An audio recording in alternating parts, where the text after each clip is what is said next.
మెదక్ జిల్లా తూప్రాన్ మున్సిపల్ పరిధిలోని పోతిరాజుపల్లి వద్ద తూప్రాన్ వాహనాల తనిఖీ నిర్వహిస్తుండగా అనుమానాస్పద స్థితిలో ఇద్దరు వ్యక్తులు తిరగడాన్ని గమనించిన పోలీసులు వీరిని అదుపులోకి తీసుకున్నారు. వీరిలో వర్గల్ మండలానికి చెందిన బూరుగుపల్లి స్వామి 35 సంవత్సరాలు మరియు మల్లేష్ 34 సంవత్సరాలు గల వ్యక్తులను పోలీసులు పూర్తి స్థాయిలో ఆరా తీయగా బైక్ చోరీలకు పాల్పడుతున్నట్లు ఒప్పుకున్నారు.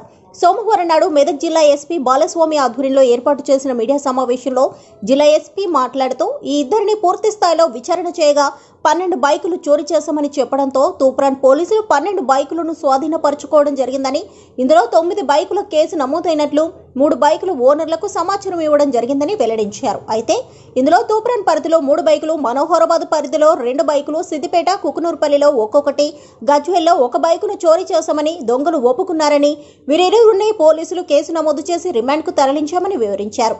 ఈ కేసు తర్వాత మొత్తం 12 బైకులను రికవర్ చేయడం జరిగింది. వీటిని చెప్పడానికి వచ్చేసినటువంటి పత్రికా విలేకరులందరికీ కూడా గుడ్ ఈవినింగ్. సో ఈరోజు మన తూప్రాన్ పోలీస్ వాళ్ళు పోతిరాజుపల్లి కమాన్ దగ్గర వెహికల్ చెకింగ్ చేస్తుంటే ఒక ఇద్దరు వ్యక్తులు అనుమానాస్పదంగా కనబడ్డారు.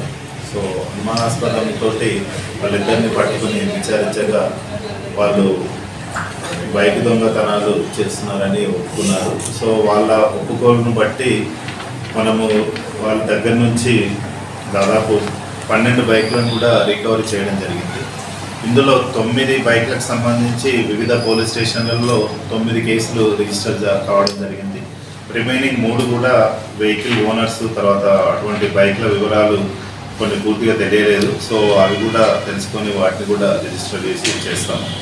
సో దీనికి సంబంధించి ఈ 9 కేసులలో మనకు తూప్రాన్ పోలీస్ స్టేషన్ పరిధిలో 3 కేసులు, తర్వాత మనోహరాబాద్ పోలీస్ స్టేషన్ పరిధిలో 2, సిద్దిపేట కుక్నూర్పల్లి పరిధిలో 2, ములుగు పోలీస్ స్టేషన్ పరిధిలో 1, గజ్వేల్ పోలీస్ స్టేషన్ పరిధిలో 1, మొత్తం 9 కేసులలో ఈ బైక్ దొంగతనాలు వీళ్ళు చేశారు.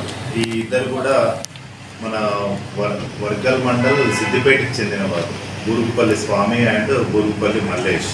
ఇద్దరు కూడా 35 and 38 ఇయర్స్ ఉన్నాయి. వీళ్ళు జనరల్గా ఈ బైక్స్ అనేటివి దొంగతనం చేసి వాటిని అమ్మడము, తర్వాత లేదా వేరే పాత రిజిస్ట్రేషన్ నెంబర్స్ తోటి వేరే వాళ్ళకి అమ్మడం అట్లాంటివి చేస్తున్నారు. సో ఇటువంటి సంబంధించిన ఈ ఇద్దరిని కూడా పట్టుకోవడం జరిగింది. వాళ్ళని ఈరోజు అరెస్ట్ చేసి రిమాండ్ పంపిస్తారు.